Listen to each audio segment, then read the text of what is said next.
Welcome everyone to the show. With me today is David Johnstone, CEO and founder of LEOCrowdfunding Limited, a former British Army Reserve officer and semi-professional football player.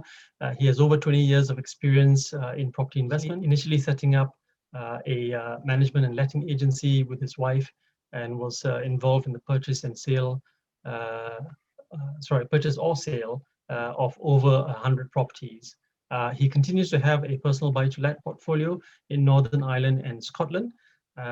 Following the global credit crunch, David moved to overseas investment property, and then in 2012 he became managing director of Assets Group Limited, part of the Assets Group of companies. As part of his role, David spearheaded the launch of the Assets brand in Europe, Singapore, Hong Kong, Malaysia, where I'm from, China and Dubai, and marketed UK properties through local property agents. David then spent several years in high-end portfolio property building for clients, and in 2018 he launched an equity property crowdfunding platform, and in January 2020 he was joined by Aisha Ofore.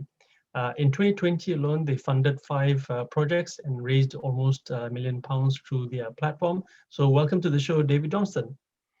Fantastic, Tariq. Thank you very much for the invitation, and I look forward to discussing some of the interesting nuances of property crowdfunding today. David, let's start with the why question. Following Simon Sinek, why did you start Leo Crowdfunding? What was it? What was the problem that you were trying to solve? Because most entrepreneurs, when they start a launch or launch a business, it's usually on the back of a problem that they want to solve. So what was your motivation for launching Leo Crowdfunding? Yes, Tariq, that's a great place to start today. For me, I think it was the culmination of an extensive property journey. You read out there, buy-to-let property in Northern Ireland, Scotland, ran a management and letting agency. So I saw that side of the business, dealing with tenants, dealing with landlords, did overseas, was involved in marketing UK stock over in mainly Southeast Asia, as well as Europe. Then was working with high-end portfolio building. So it was a wide spectrum, if you like, of the property market. And I think the culmination to come to property crowdfunding was very much the issue of compliance. I had certainly lost money in deals. I had one deal particularly overseas where I and my family lost over €100,000, which was rather painful, as you can imagine. It was probably the one deal that my wife said don't do, but I went ahead and did it.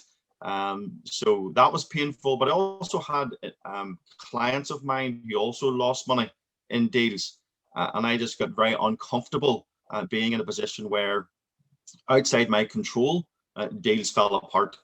And that drove me to property crowdfunding. So the problem I was looking to solve for fundraisers, it's compliance, it's brand promotion, it's introducing them to the pre-qualified investors. And on the investor side, it's about vetted deals, it's about crowd validation, it's about diversification. And really, I suppose to culminate and answer your question, what's our vision? What is the vision of Leo Crowdfunding? Well, it's a world where everyone can create wealth through property investment. And that's why I started Leo Crowdfunding. That's a great answer, David. Thank you for that. I'm interested to know, there's usually 2 approaches you go for, either debt or loan-based peer-to-peer lending, or as you have chosen, equity. What was the thought process that led to equity crowdfunding rather than debt? Yeah, so I think there's a place in the market for both, of course. I don't see both of them as mutually exclusive in any way, shape, or form. For me, it was very much being involved in the area that I felt had the biggest problem. So I think most people would agree, Tariq, that a decent developer with a track record and with no major blemishes will be able to source senior debt somewhere. I don't think it's that big a challenge to source senior debt. You may have to pay a bit more depending on which lender you go to or which source of funds you go to. But that isn't really the challenge in projects in the UK. The challenge is equity. Lots of fundraisers have the projects, they have the senior debt, but they just do not have the equity. that allows them to start the project. So the reason I chose the equity route was firstly because that's where the pain point is for most developers. But secondly, I also think I call it the more exciting part of the property crowdfunding family. There's a lot of investors out there that just aren't excited by single digit returns. Now, as part of a diverse investment portfolio, then of course you might want to have some funds in that type of an investment. However, a lot of investors, I find, Tariq, don't mind taking a little bit more risk with the potential of receiving more reward. Now, of course, we don't give any financial advice. It's entirely up to the individual investors, if they want to be involved in equity crowdfunding or not. Certainly the risk is higher. I think it's important to say that. The risk is higher with equity crowdfunding than it is with peer-to-peer. But on the same side, so are the rewards. So I think we offer a very interesting proposition to investors, and it's where I prefer to be involved in. That's a very valid and important point, that crowdfunding for property, even if there is an underlying asset there, is naturally risky, which is why it's regulated by the FCA. If it was less risky or not risky, it's unlikely that it will require FCA regulation, because obviously the FCA think there's not a lot of risk here, so therefore we don't need to protect members of the public, and therefore we don't need to regulate those kind of activities here. There is an element of risk involved, which is why the FCA regulates this type of activity. And for that matter, actually, interestingly, you kind of slightly alluded to this in the previous video that I recorded and shared.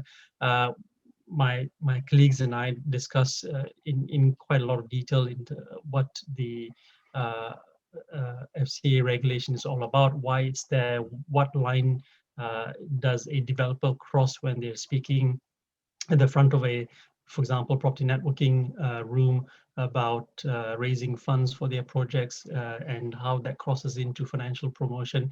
And I think going down the crowdfunding route gives them an umbrella regulatory cover, which a lot of developers should, I think, consider very carefully.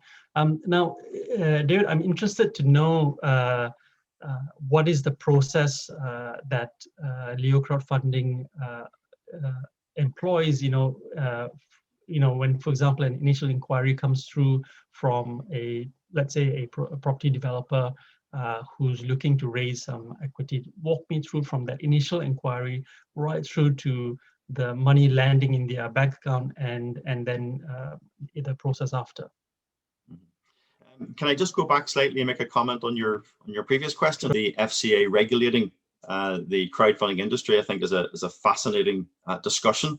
You'll not be surprised to know I do have some strong views on this part of the market. I think it's absolutely essential that there is some degree of regulation. I mean, we don't want cowboys. We don't want people out there saying whatever they want to say to gain investment. So I think it's absolutely correct that there's regulation. I do have a little bit of pushback, though, on this idea that retail investors are almost too stupid to make up their own minds on things. And I say that with respect, because that tends to be the attitude that the FCA takes. That they feel that they have to make the decision for the retail investors because they don't have the competence to make their own decisions when it comes to investment.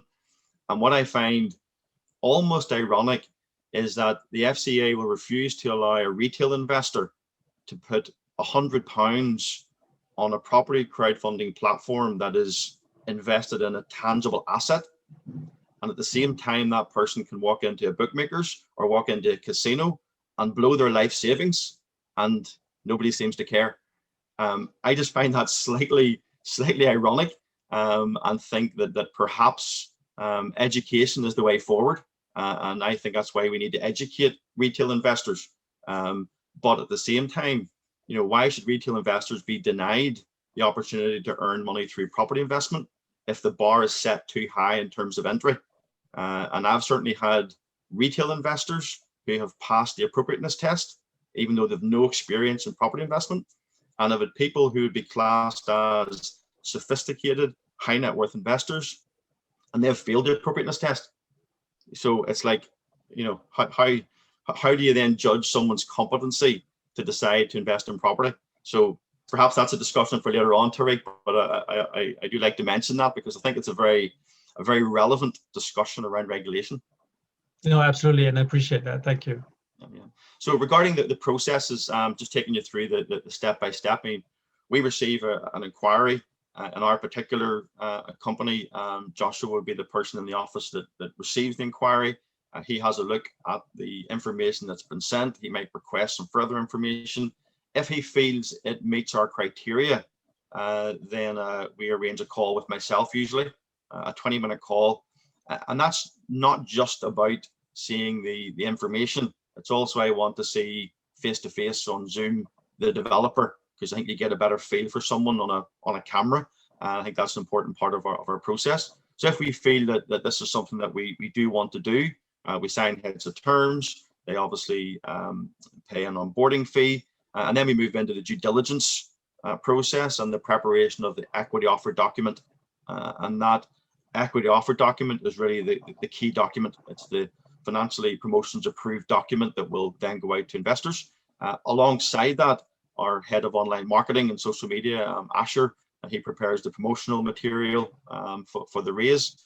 We do pre-launch, we launch it, we do project webinars, obviously interaction on the forums, and then when it funds, we move into the post-raise process of shareholder agreement, acceptance, drawdown of funds, and then we move into the project.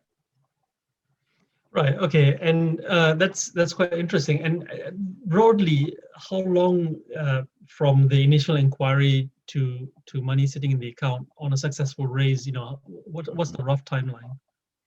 Yeah, that's a really good question, and one that probably we've had to adjust as we've went through developing as a company. Perhaps at times we've been too ambitious in thinking that from start to finish we could do it sooner than we actually could in the end. So my experience has said around about 12 weeks, Tariq, is a good rule of thumb from starting the process right through to when you could be in funds.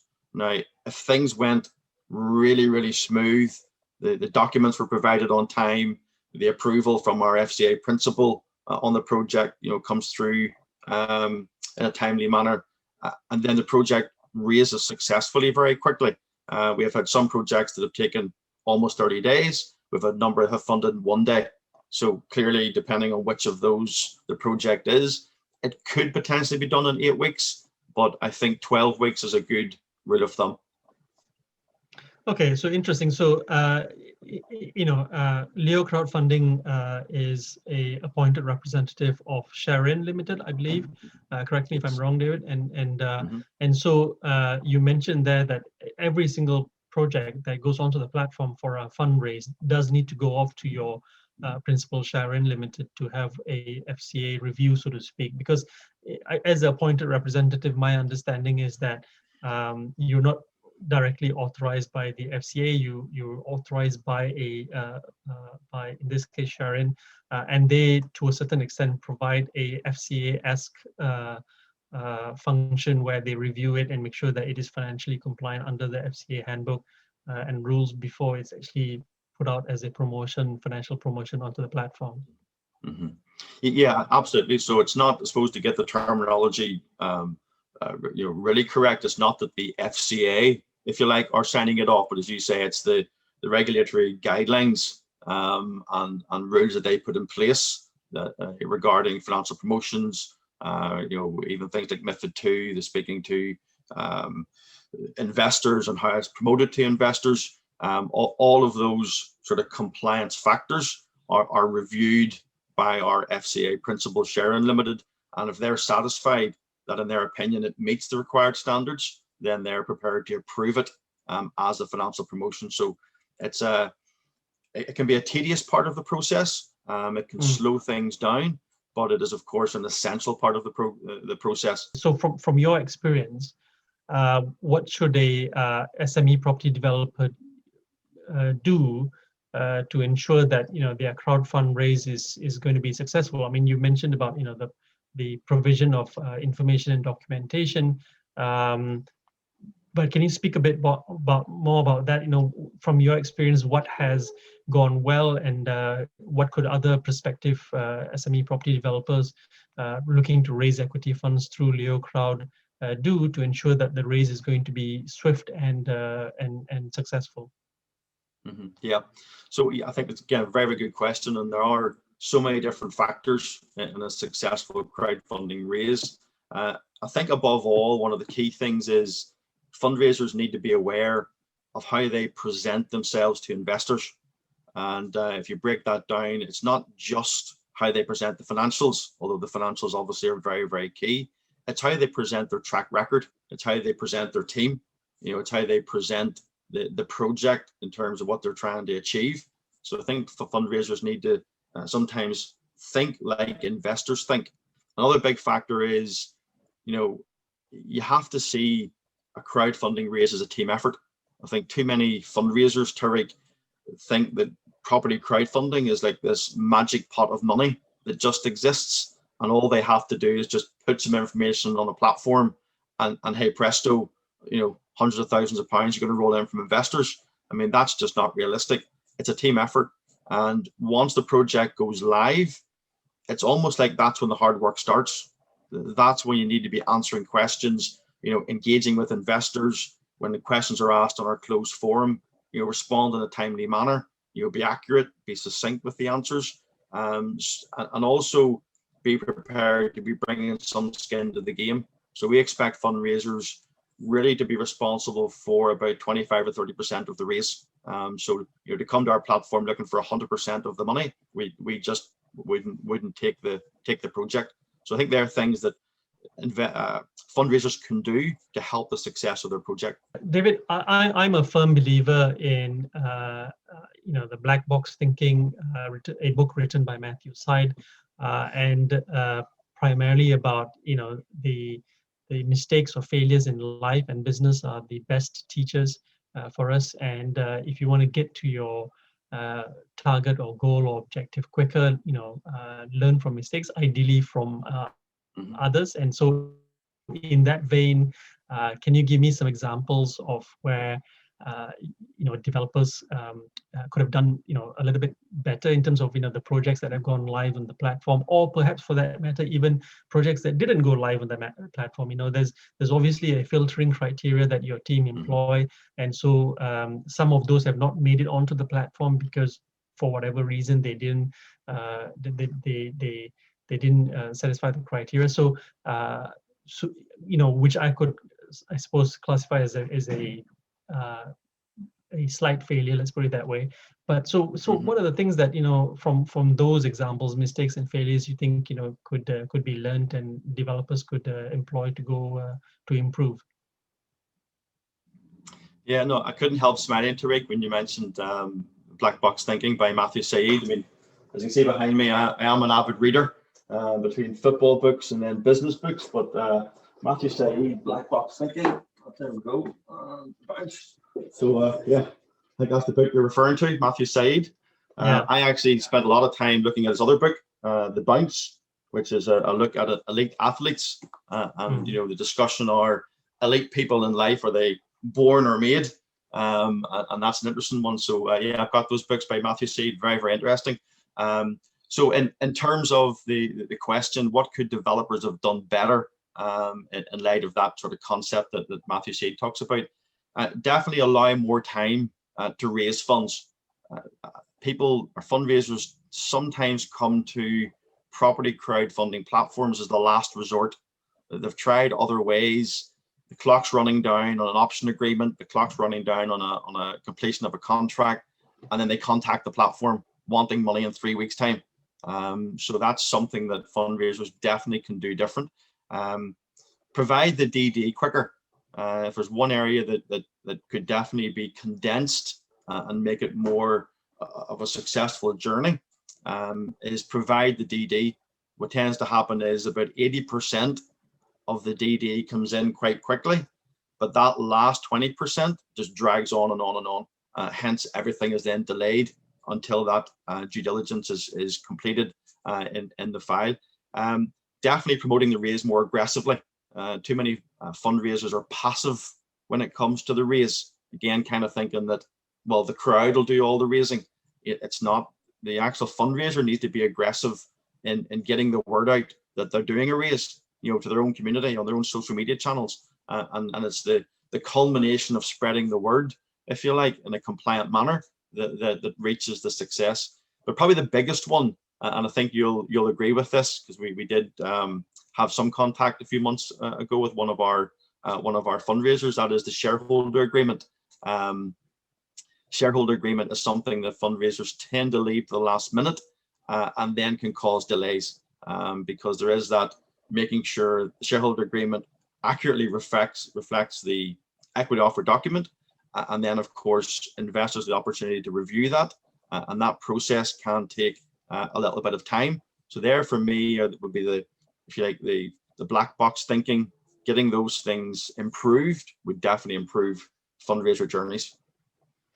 Great, yeah, and just on that point, I think a great podcast to listen to, and certainly one that I'm getting a lot of value from, is High Performance Habits by Professor Damien Hughes and Jake Humphreys, who I think was a sports personality before and a TV personality.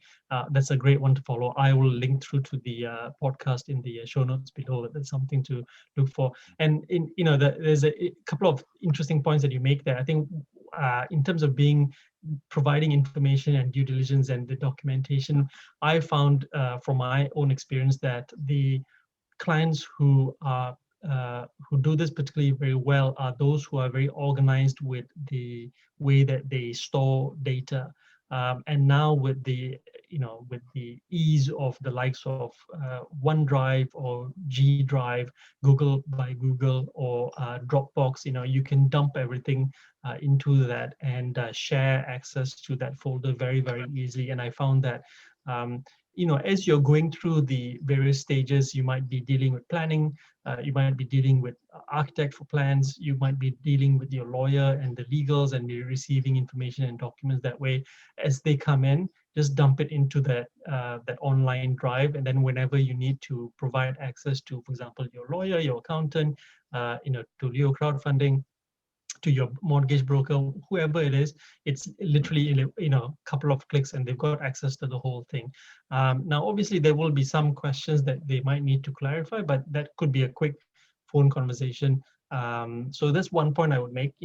Get organized with your data and make it shareable easily, rather than dotted around in personal drives on your laptop, for example. If you put it onto the cloud, it's very easy to then provide access. The second point I would make, also related to that, is you don't have to think about it like a baton relay. You can actually set all the horses running at the same time. You just got to make sure that they're running at the same sort of speed. And what I mean by that is, that example you gave about the shareholders agreement, that's something that could have been started 2 or 3 weeks before. So the fundraiser knew that there will be a shareholders agreement to be done at some point, and just engaging with their lawyer and starting that horse running, that process running sooner would help, I think. I think SME property developers need to recognize that they don't need to treat it like a relay. They can treat it like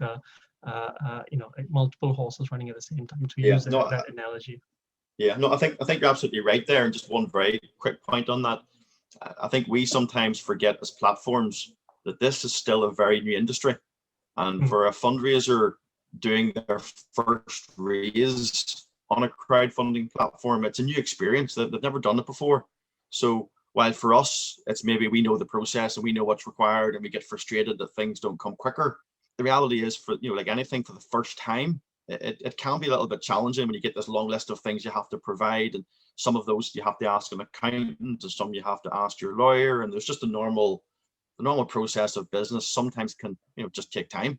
So I think you're right. The more you can do it once, then that definitely leads for a better, more efficient onboarding process. Absolutely. And so David, this mini-series on crowdfunding came about because I recently blogged about and wrote an article for a for the Property Investor News magazine at the tail end of 2020, relaying my experience over the last 12 to 18 months, I dare say even about 2 years, in terms of the friction I've experienced for my SME property developer clients with regard to raising development finance from banks. This in a way, it's not new, because since 2008 and 9, from the credit crunch, the appetite for development finance has certainly reduced amongst the more traditional lenders. But I'm still experiencing that friction during the legal process with more traditional finance, if I can put it that way. Talk me through your legal process. Once the inquiry has passed through your credit review team, what happens? Do you have a specific law firm that you use? Do you leave it to the fundraisers to use whichever lawyer they want? Talk me through that process, if you don't mind. Yeah, again, a very interesting and timely question, Tariq. This is probably the one area that's been a learning curve for us as a platform. And it's easy sitting behind a desk and putting a process in place, but when you then try and execute that in the market, you realize there are maybe flaws. So our initial strategy, if you like, was to allow the fundraisers to bring their shareholding agreements to us, having dealt with their own lawyer. What we discovered quite quickly in the raises we did is that is a very long, drawn out process, partly because the fundraiser, this is maybe a new area for them, and in terms of having to be responsible for producing a shareholder agreement of this nature. But also, to be fair, for some of the lawyers, it was the first time that ever drafted a shareholder agreement that was crowdfunding specific. And there are some nuances, there are things you have to be aware of. And therefore we find we were having 9, 10, 11 drafts back and forward between fundraisers and lawyers before we had a document that we could get approved by our FCA principal and sent out then to the investors. So we are looking to change that process, where we have currently just finished designing, if you like, a template shareholders agreement for fundraisers, where almost 2/3 of it is pretty standard shareholder language and clauses, etc. And then there are certain boxes which will then be project specific. So the idea being the fundraiser can, from the equity offer document, show that to their lawyer. The lawyer can change those specific clauses to make it relevant to that project, and that should make for a smoother process. And I think once we implement that, it will make that whole legal process much easier. So that's an interesting point. I think there are lawyers out there who will specialize in different areas of law, conveyancing. Usually the starting point for most property investors, either for their own home or their first buy to let or something along those lines. And as you move up or you go through the property journey, because sometimes you might move sideways rather than moving up. So as you go through your property journey, you might have different needs. So if you get into property developing and you're doing creative contracts, you might move into requiring a commercial property lawyer or a more commercial lawyer. And when you start going into more corporate commercial sort of things like, for example, complicated shareholders agreements or joint venture agreements, you might use a corporate commercial lawyer. And that's not something that I find a lot of SME property developers have done. They tend to stick with their conveyancer and expect their conveyancer to be able to do all of these other things. But the legal profession is not like that. A lot of times from the point when they qualify, legal professionals start to specialize, because that's just the way the profession is. It's very rare to have a GP type legal professional who does everything. And so you have to recognize that you've got to, at some point, have a different type of lawyer, on your book, so to speak, who you can tap into for different types of work.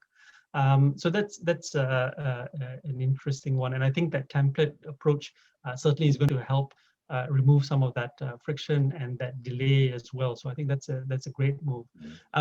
From your point of view, obviously given your background, I mean, if a fundraiser came to you with a blank request, create me a shareholder agreement, or they came to you with a template that needed amended, I mean, which of those two would you prefer to be faced with?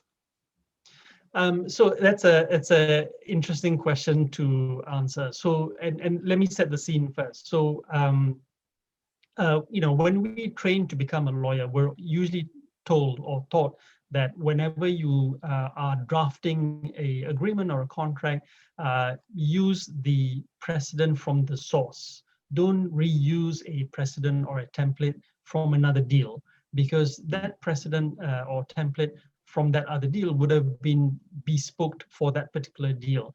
And because you're looking at the final document, you don't know what the changes are. So it's always best to go back to the source. Here, the source being the various precedents that are published by, there's a couple of legal research houses that provide these templates to most law firms.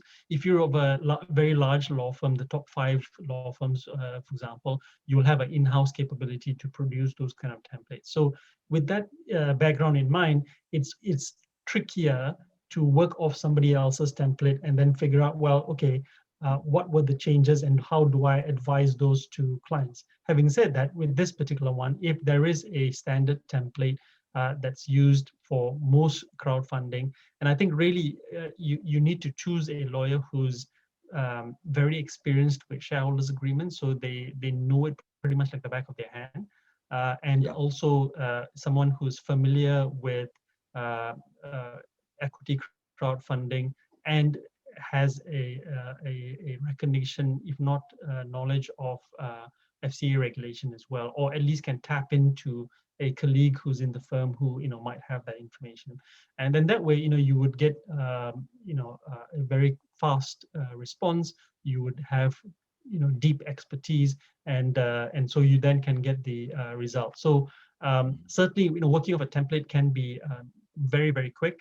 But in recognition that sometimes the lawyer might struggle to say, well, okay, what were the changes that were taken off from a standard shareholders agreement, and so I think maybe one thing as I'm saying this, something that might be helpful is for the lawyers that you've engaged to produce this template to also produce sort of a guidance note to sit beside the shareholders agreement template, so that when it goes off to the fundraisers lawyers, it helps the fundraisers lawyers recognize, okay, this is why the template has been produced in this way from a legal background perspective, and that certainly I think will move things along much more quickly.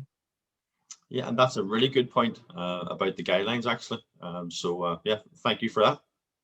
My pleasure. So David, with the SME property developer clients that I've spoken to, or even generally SME property developers, I find that there's this belief amongst them that crowdfunding, both debt and equity, is expensive. It's much more expensive than, for example, bridge finance or development finance. Talk me through your response to that, and also do you actually think the price is higher through a crowdfunding approach rather than, say, for example, bridge finance, which at the moment we're in February 2021, and there's a lot of very price competitive products out there from a bridge and development finance perspective, I think. Yeah, I think that's one of my favorite questions to deal with, Tariq, regarding fees and is property crowdfunding expensive or not. I think, well, first of all, let me explain our fees just briefly. We charge £750 onboarding. That's a non-refundable fee at the start of the process. If we want to bring someone onto the platform, that gets them their due diligence done to the required standard, gets the equity offer document approved, and also the pitch pages prepared. So that effectively gets them ready. So call that a listing fee or an onboarding fee. We then charge 5% platform fee on the front end of the project if the raise is successful. Now, where we're different than a lot of platforms is if the fundraiser brings their own investors or chooses to invest in the deal themselves, for instance, or directors of the SPV, we only charge 3% on those fees. I don't see why we would charge 5% if they're bringing the investors. So that's where we're different than some platforms. And then we also have an agreed back-end fee. Now that can be, 1% of the raise amount. It might be a profit share. It's something we just discuss individually with each raise. The FCA do like the platforms having an interest or a financial interest in the project right up until the very end. Obviously, we look after the investor relations. We're responsible for making sure that the project is on time and is delivering. So if we're paid up front and there's nothing coming at the back end, there's a concern, from the FCA that, well, what's your incentive to be involved? So we arrange some type of a back end kicker, if you want to call it that. The fundraiser obviously pays their own legal fees, so that isn't part of what we do. Now, is it expensive? Well, obviously it's more expensive than senior debt. I think it's still more cost effective than bridge in most cases. But I suppose my big question, Tariq, would be it depends on what people are used to. So a lot of investors that I know would expect a 50-50 split with a fundraiser. And I've certainly met lots of fundraisers that when we've started the conversation and I asked them, what's your current model? They're giving away 50% of their profit to the investors. I mean, that's pretty standard in industry. Well, add up all our fees and we're not 50% of the profit share, we're less than that. So straight away, I think we are offering a more cost-effective service than what a lot of developers are already doing in the market. So I think that's relevant. I think people also don't look at the value that the crowdfunding brings. So yes, I wouldn't say it's like cheap money in that sense. It is costly, and I would only do it if you're going to do multiple deals, and that's because you want to build a tribe. You want to build an investor base. So it's not a one-off transaction, in my opinion. You're paying for a crowdfunding raise to start to build relationships with investors that can fund future deals. The other thing is investor relations. Part of that fee means that we take the liability, if you like, the responsibility for dealing with the investors. I mean, how do you put a price on that to a developer who very often is tied down answering questions from investors and dealing with all of that? We want them just to get on with doing what they're good, doing what they're best at, get on with doing the development. We'll handle investor relations, and that's all included in the fee. So I think when you see the totality of what a crowdfunding platform brings to the table, I think you can argue it's cost effective. It's a couple of interesting things I want to touch on there. One is, David, you're an approved person under the FCA handbook. Tell me, what's the repercussion for a property developer who's, let's say, standing in front of a property networking meet with, I don't know, 20 or 30 people and talking about one of their projects and that they're raising funds, which my understanding is that it's financial promotion. So what's the, if they're not FCA regulated, and a lot of SME property developers are not, they can be, but they're not. What's the repercussion if they were, investigated by the FCA and found to be doing financial promotion whilst not being FCA approved? Mm-hmm. Yeah, again, a really, really good question, because this really gets to the heart of why crowdfunding is such an important, viable source of funds in the market, Tariq. The reality is ignorance, is no excuse under the law. Just because you drive through a village at 90 miles an hour and don't get caught doesn't mean you didn't break the law.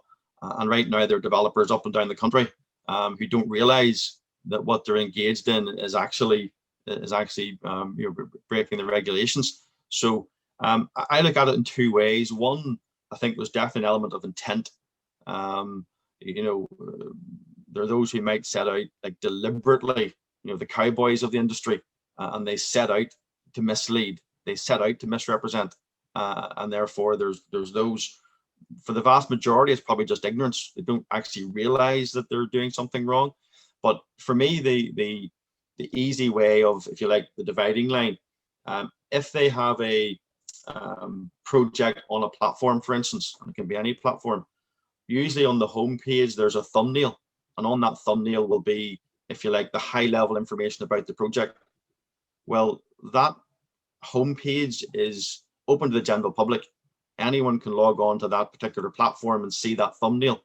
So if a developer's in front of a room and they talk about what's on the thumbnail, or they have a snip of the thumbnail, well, then there's no issues with that. That is not going into details. That's not breaking any regulations, because that information is in the public.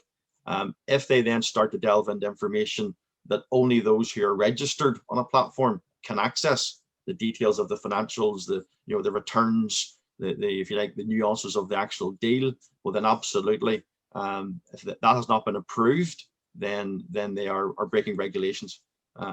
Many don't even know the basics, Tariq, that any more than 2 passive investors into one SPV investment is not allowed.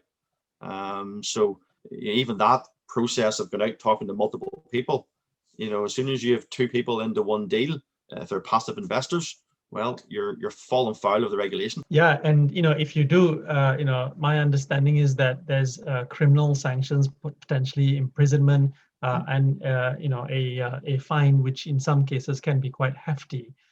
So, in comparison to that risk, you're paying 5% for also the safety that you've raised funds in a financially compliant way. You've complied with the law.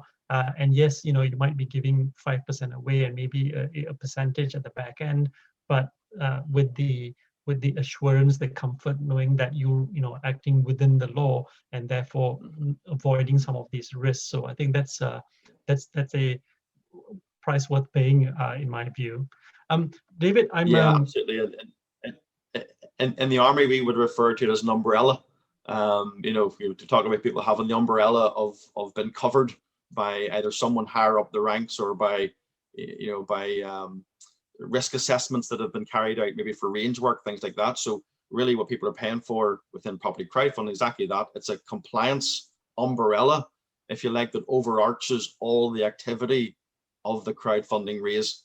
And that's exactly what a crowdfunding platform provides. And that, I think, is in itself, tremendous benefit to fundraisers. Absolutely, David. I looking at some of your projects on the platform. Some of these show. I'm registered. I can access the finer details of the projects itself and the funds that have been staked. A lot of these have exceeded their target, so they're over the 100%. What happens to the surplus funds? Do they get returned to the investors, or do they all get used up by the fundraisers? So the way we do it on our platform is that fundraisers will have a minimum target to reach and then a maximum target. So that maximum target is absolutely part of the overall cost of the project. The land acquisition, the development costs, hard and soft, and then the cost of finance will have a figure, and the maximum raise is included in that total figure. So the minimum raise means that they can perhaps raise a smaller amount of money, and they themselves will make up the difference. So in the document, the fundraiser will say, look, if we reach our minimum amount, then we will fund any difference between the minimum and what's required for the project. So it's not that it's surplus in that sense. It's not that it would go back to the fundraiser. It's just the fundraiser would step in and make up any difference between the min and the max. And that's the minimum is usually, Tariq, if you like, the minimum amount they need for the project to go forward. So that's why we set that min. So you can sometimes see, quite a disparity between the min and the max. Other times it's quite narrow because every project's different. Right. Okay. Now, one of the limitations I found with crowdfunding is the lack of liquidity. So if I was to talk about, for example, the stock market through FTSE 100 or FTSE generally, or NASDAQ or whatever, there is a secondary market. You could buy and sell relatively easily. The liquidity is high.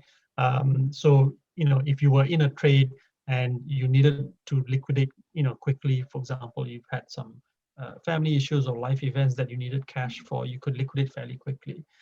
There isn't that liquidity in crowdfunding. A lot of investors or lenders, if it's a debt platform, have to tie up their capital usually for the entire project term, and in some cases, the project could run on for 2 or 3 years, and so there isn't a early exit that investors in your case could deploy. What's your thoughts on that? I mean, is there a concern that creating a secondary market, and I've certainly had this feedback from some of my clients and people I've spoken to, is that creating the secondary market creates this belief that it must be a bad deal. It must be a bad investment, which is why people are exiting early, and therefore it creates potentially the risk of the run of the bank kind of approach where everybody wants to exit at the same time, and then there's a call on funds. So what are your thoughts on that? Yeah, I think the secondary market is something that has been discussed a lot within the industry, something that we looked at right at the very start. I think it's important to remember that the crowdfunding industry is still very young, and therefore to move into the secondary market, is something that I think comes with the maturity of the industry. It's absolutely going to happen, and I think for a number of reasons, not just for the reason you mentioned about allowing liquidity within the sector. There are investors who will invest in different types of projects. There are those investors who are maybe more risk averse, who just will not maybe invest in an ordinary equity crowdfunding project where nothing's been built, therefore the risk is higher. Different things can go wrong. However, once a project has been built, or even maybe mid-project, if they have the opportunity to get in at that point, then they may well be willing to do that. So I think it will become a standard that people will be able to sell their shares, either mid-project, or if it's a longer term project, buy and keep project, will be able to sell their shares on a secondary type market. And that, I think, is just the normal maturing of the market. In terms of liquidity, I mean, you probably just put a percentage of a project that can be sold in the secondary market, so you don't get a run where like 90% of the investors want out at once. You probably just limit that to a certain percentage. But I think that's going to be a very interesting part of the market whenever it develops. Yeah, absolutely. Now, David, talk to me about the security here, because I think with the a debt peer-to-peer raise, there's usually a first legal charge or legal charge. It's rare for it to be second, but there is a legal charge that's taken on the underlying asset, here being the property. With equity fundraising, it's a little bit different because the equity part of the finance stack is one part of it. There's usually going to be senior, maybe even mezz debt as well. So talk me through the security that a investor going through Leo crowdfunding, looking at a project, will have for their funds. Yeah, again, really important question, and one that we spend a lot of time talking both to fundraisers and to investors about, because people have this assumption sometimes that, well, if there's going to be investment into a property, then what's the security? So an equity platform doesn't take or offer security the same as a peer-to-peer or a debt platform. In equity crowdfunding, what's happening is the investors are buying a share in the SPV. So in a sense, it's the owning of the share is the security. That's the comfort, that you've got a share in an SPV that owns an asset that has value. So that, if you like, is the security. Now, obviously, in equity crowdfunding, what will be all over the documents and all over the promotional material, capital is at risk. Returns are not guaranteed. Investors are told to go and read the platform's risk warning before deciding to invest. And one reason is because equity is not similar to loans where you get a charge over a property, and if the worst case scenario, then the asset can be sold and so many pence in the pound paid back to the loanees. Within equity property crowdfunding, you're a shareholder. If the project goes well, then obviously your shares bought back by the SPV at a projected agreed return on investment. But if it goes horribly, horribly wrong, well, then there's the potential that there isn't an ROI at the end of the project, and therefore you've got a share that's worth the price you paid for it, or maybe even less. But that is part of the risk versus reward. And I'll always highlight to people, if you want security, if you want to know that your money has got security, is secured by personal guarantees or charges, well, then equity crowdfunding is not for you. But guess what? You're going to get probably single-digit return on your money. So if that's what you want, great. Go and do it. Lots of great crowdfunding platforms out there, and I'd always steer people to crowdfunding platforms rather than going to sort of mainstream lenders. But if you're wanting to have in around the potential of a 20% ROI, I mean, we have planning uplifts to REIT that offer 45% ROI. Now the risk is greater, absolutely, but then the opportunity to earn is greater, and that's what investment is all about. Investment is, you look at the information and you decide, what is my risk versus reward profile. So hopefully that explains your question. We don't take security in that sense. The share that you own is the security. Yeah, understood. Great. And so talk me through, David, in terms of the ongoing monitoring that Leo Crowdfunding does. Once the funds have been released, they're sitting in the developers SPV's bank account.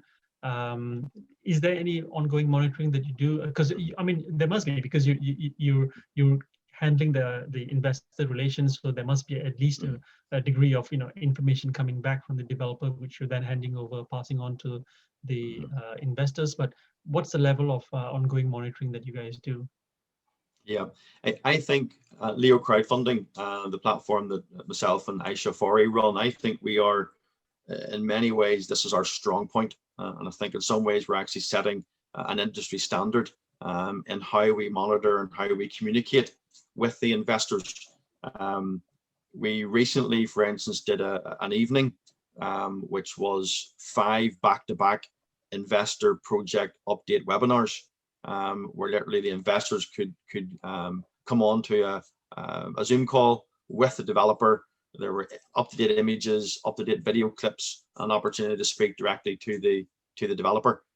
So I know the feedback from a number of the investors who happened to be on multiple platforms. They were very, very, very complimentary and excited by the level of monitoring and the level of communication that we give. So in brief, we have a monthly templated investor update, which contains images, links to videos, update on the project, and also lessons learned is one of the sections that we encourage fundraisers to discuss with the investors.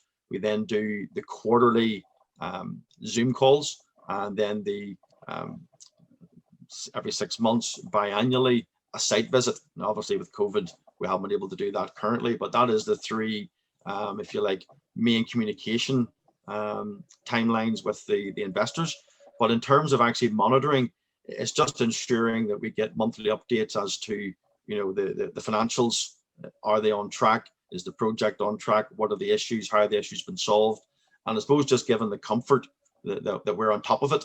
And obviously our FCA principal sharing obviously ensures that we're doing that as well. So it's like a double check on that. But it is a very, very important part of the industry. We have to be able to monitor and give comfort to investors that we're on top of what developers are doing. Great. And as in business generally, property is no different. There will be times that things go somewhat pear-shaped, and there might be some issues with the project itself. Crowdfunding, the part of the whole structure and approach is that the investor is leveraging the platform in order to handle some of those things for them in terms of enforcement. So what does, talk me through, what does Leo Crowdfunding do, when things are going a little pear-shaped on a project? Maybe the communication isn't as good as it should be from a developer. Maybe there are cost overruns. Maybe there's some delays. And also part of that question is, at what point does because there could be some breaches of the shareholders agreement as well as some. And so, at what point does Leo Crowdfunding decide to actually step in and start enforcing the shareholders agreement? Yeah, so we're still a relatively new platform, 2.5 year old. So most of our current projects are still in the development phase, and therefore, I suppose time will force us to look potentially at some projects that are behind time and where ones do go pear-shaped. I should have emphasized, as part of Leo crowdfunding, that Leo stands for learn, earn, and own. And I think we've been very successful in investors investing in some of our projects as a means of education, as a means of shadowing the fundraiser, understanding better how the development process works. And I think that in itself gives a level of scrutiny and a level of monitoring that the fundraiser is engaging with the investors on an education basis and showing them the whole process. And that it definitely includes when things go wrong, because as you say, Tariq, 100% we're going to have projects that are going to at some point are going to be behind time, and the law of averages is we're probably going to have some that fail miserably and do go pear-shaped. It's just the reality of life. I think the most important thing is, I'll say two things on that. Number one, shareholder agreement. The better the shareholder agreement, then the easier it is to deal with projects that go pear-shaped. And what I mean by that is, if your shareholder agreement covers every eventuality, what happens if, then when those things do start to go wrong, you can revert back to the shareholder agreement and it's clear as to what needs to happen. So, for example, if it's after 18 months the project's units due to be sold, but the secondary exit is they're going to refinance, and from the refinance money pay back the investors. Well, at what date must the fundraiser go from exit 1 to exit 2? So if there's an 18-month project, you might say, okay, after 24 months, the shareholder agreement will state if the units aren't sold, then the fundraiser's got no choice but to refinance them in order to pay back the investors. So that's just an example of how the shareholder agreement can aid things that are beginning to go pear-shaped. So in terms of enforcement, yeah, it's literally just, I think, being on top of it, but also communication. When things go pear-shaped, it's vital that fundraisers communicate with the investors. Most investors understand things go wrong. It happens in life. Just don't try and hide it. Don't try and bluff and pretend everything's great, and then at the last minute, hold your hands up. Just be honest, communicate, and that allows all of us, the three parties in the deal, the investors, the fundraisers, us as a platform, to work out the best solution for moving forward. David, we're in February 2021 now. The proposed merger between Crowdcube and Cedars is being assessed by the Competition and Markets Authority, and both Crowdcube and Cedars have mentioned that if the CMA doesn't allow the merger to go through, then the future viability of both platforms, Crowdcube and Cedars, may be at risk. What are your thoughts on that? I mean, is there a lot of, because even within the property sector, there's quite a few crowdfunding platforms, both debt and equity, a few less on the equity, but there are quite a few crowdfunding platforms. Is there a lot of competition amongst crowdfunding platforms generally, and then specifically within property? Mm-hmm. Yeah, regarding Crowdcube and Cedars, I suppose I, like a number of people, would love to know the absolute truth of that. Not for a moment saying they're not telling the truth, but what I mean is they're two big companies. They're two companies that are probably held up as successful equity crowdfunding platforms. And if they're saying after all their success that they don't have a viable model to go forward, given the multiple millions that they've raised, yeah, it's a very interesting question as to the model they've been running, all these years, and why, if there's a merger, does that all of a sudden make the model work?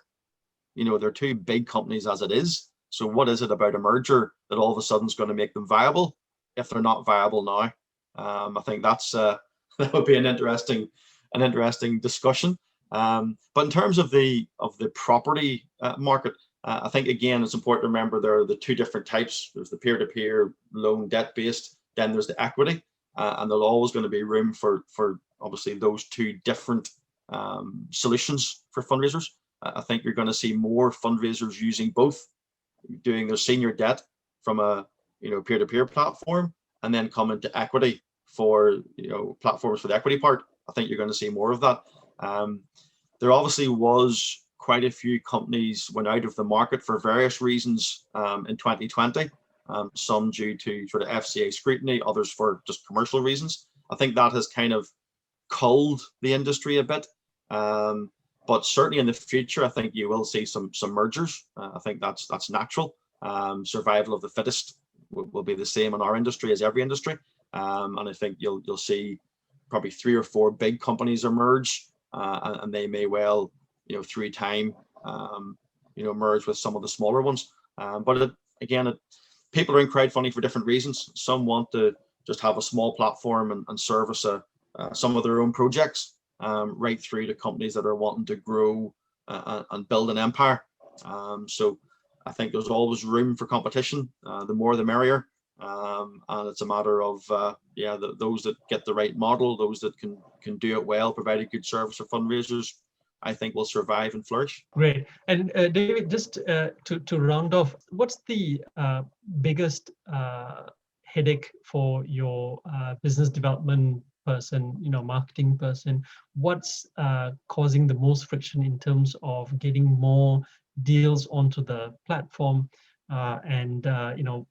Generally, if I could have your comments to my audience in terms of crowdfunding generally, and also specifically equity crowdfunding. So I suppose like any business in the first couple of years, you've got the balance to be got between expenditure, income, and obviously resources to grow. We're actually have just recently launched an equity round. One reason for that is to allow us to grow more rapidly and more aggressively. So you can have a model that you do some deals and you pay your costs and you go along nice and slow. Or the pain point is to do more deals, you need more staff, and you need to be able to scale up. So that, I suppose, is a challenge for any business in any industry, of knowing when to scale up. Certainly compliance, always is like a chain around a leg in many respects. That the process of having material approved for marketing, the equity offer doc approved, the communication to investors, that is slowed down considerably by having to go through the compliance mincing machine, as I call it. If that wasn't there, you could go much faster, but then that's just not the industry that we're in. And I think it's about also the size of your crowd. Bringing on deals isn't that difficult, but you want to make sure you have the investors that can fund deals, which is why we're looking at things like, the underwriting type model, where we have investors that will underwrite the deal, and then we bring the deal to the platform for the crowd investors, if you like, to take the slice that they want. But so that's kind of the challenges. But I mean, I got into this industry because I felt it was a brilliant way of providing a service to fundraisers and to investors. As I said at the very start, my own journey, through 20 odd years experience, and I'm just planting a flag, personally. This is me. I've built this company up. Business partner Aisha Fori's come on. She's very committed to the company, and this is us. And I think I'll end with this, Tariq, is back to the vision. I mean, I think in any business, you have to have a vision. What is it that gets you out of bed in the morning? What is it you're passionate about? And for me and my team that we have within Leo Crowdfunding, the vision of a world where everyone can create wealth through property investment, I think is a vision worth pursuing. And that's what we're doing within the world of equity, property crowdfunding, and Leo Crowdfunding. Great, that's a brilliant way to end, David. Thank you very much for your time, really appreciate it. And I'll link through to Leo Crowdfunding's website and also your LinkedIn profile in the show notes below. Thank you again, David Johnstone. Fantastic, Tariq. Absolute pleasure.